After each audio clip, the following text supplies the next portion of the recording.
Before I got into wildlife photography, I actually was really big into drone photography, but living in remote Alaska with the world's largest brown bears, I found myself kind of falling into the wildlife world, and I left my drone in the dust. I still use it, but definitely not as much as I did when I first started. However, the DJI Mavic 4 Pro is a landscape photographer's best friend.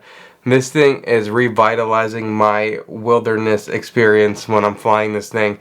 It is so fun, and the photos are so good, and it is probably the best landscape camera I've ever owned.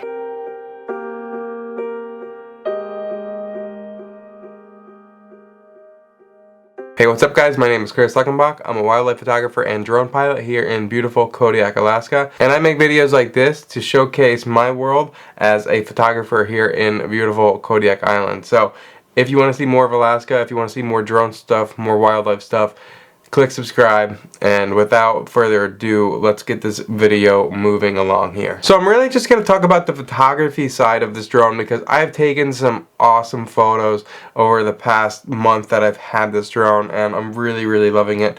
Obviously we know we have the 28mm lens, the 70mm lens, and the 168mm lens. One of the biggest things you'll notice when you look at the specs on the drone is the 28mm lens has a potential of 100 megapixels, the 70mm lens has 48 megapixel potential, and the 168mm lens has a potential of 50 megapixels. But when you go through your settings, you'll notice it actually gives you the option of 12 or 50 with the 168mm lens, 12 or 48 with the 70, or 25 or 100 with the 28. Now, don't get me wrong, the photos are definitely going to give you a more zoomed in experience. You can kind of zoom in further and still have a sharper image.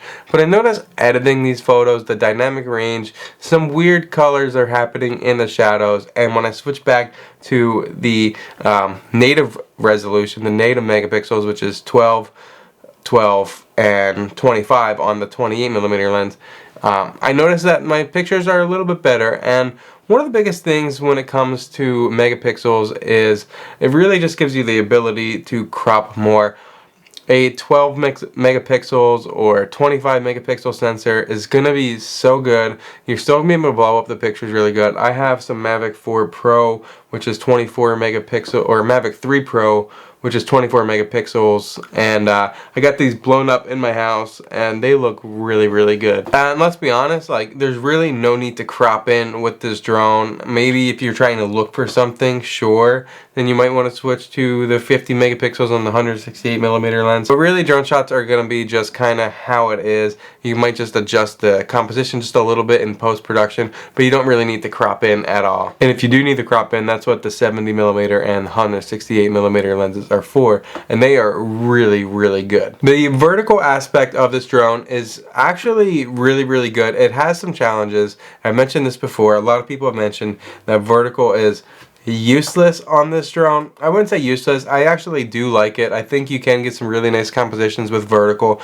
You can get some one-shot potential things that you just can't do with one shot on a horizontal camera. You either have to shoot above and below your subject to get the vertical aspect, or you could just switch over to vertical and get it. Now, if you really want to look down, you will have to switch back to the horizontal mode, but it works really good. Despite that, I really do like the vertical aspect of this drone. I've gotten some really unique shots, and already some really great shots that my friends here in Kodiak Island I just absolutely love. So don't get me wrong, could the vertical be better? Yes. But it is still really good, and it's a nice new perspective that I haven't had before. Since this drone is so big, it is super duper stable in the air. I was shooting 2.5 second exposures, and they are really sharp. So if you want to capture some long exposures of the ocean or waterfall or waves, whatever you might want to capture long exposure shots of, maybe like car shots when you're flying by and the car's locked in the frame, it's really stable, whether the drone is kind of moving along for those panning shots or just trying to get those water shots that you need the drone to stay still. 2.5 seconds, I had no issues, and I really didn't need to shoot anything longer than that. You know, the great thing about this drone is it's literally a camera with an infinite tripod. You can put this camera anywhere, And honestly, some of my favorite drone shots are just a couple feet off the ground. You don't need to get 400 feet or 800 feet or 2,500 feet, whatever the drone lets you get anymore. I'm really happy with a lot of shots, like just going around some bushes that you just can't walk over, and just getting on the other side of a lake or something that you can never get before, and then getting real low right on top of the water. Some of those shots are really nice to capture on a drone, and just because you can send this drone high doesn't mean you have to.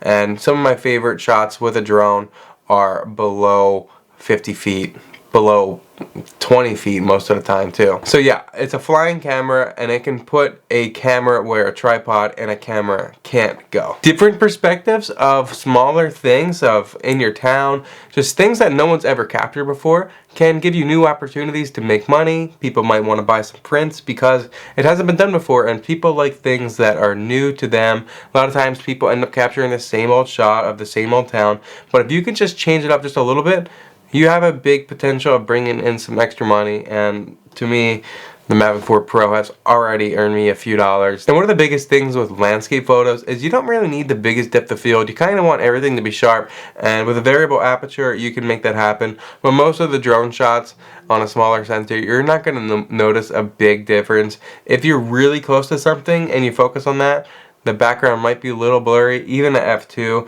but it's not going to be like f2 on a full frame camera like I'm recording with. It's still going to be fairly sharp, but you could easily fix that in post, or you can just kind of separate yourself from the subject just a little bit more to make sure everything is sharp. Or you can always focus stack as well on a drone. This thing merges HDR photos really good, it merges panos really good, and it merges focus stacking really good in Lightroom, because you can shoot multiple shots in a row without the drone changing much, and it easily aligns in Adobe Lightroom. One of my favorite features is actually on the RC2 Pro controller here, and it's this quick dial. You can really change settings really fast. You could just tap to switch between ISO, aperture, and shutter speed, and then you can quickly change your settings to get to the second shot if you're doing HDR or something like that. So that's why I really do prefer using this RC2 Pro. It is, to me, 100% worth it. Even if you don't get the Mavic 4 Pro, if you get this for the Air 3S or the Mini 4 Pro, it is a game changer because you can change settings so fast. Speaking of Adobe Lightroom, editing photos is really good, especially if you use the native megapixel resolution, and the dynamic range looks really good. One of the other things I do need to say, it's kind of a downfall right now in Adobe Lightroom, is there's no profile, so the colors don't come out as good as you want when you're editing in Adobe Lightroom. It's basically using like a DJI camera, and it's not telling Lightroom what camera you use. So I found an easy fix for this. I like to go to my profile settings, and I'll change it to Hasselblad. I'll just click the default Hasselblad option that comes up, and the colors look really good. If you want to change it a little bit, you change your white balance, change your tint. If you really want to make sure your white balance is perfect, I like to increase the saturation all the way up, and then when you adjust your tint and white balance, you can kind of notice where the edges of the colors change and where it's natural. So yeah, it is a little bit of a hassle editing right now. Hopefully they can, either Adobe Lightroom or DJI can make it a little easier for us to edit.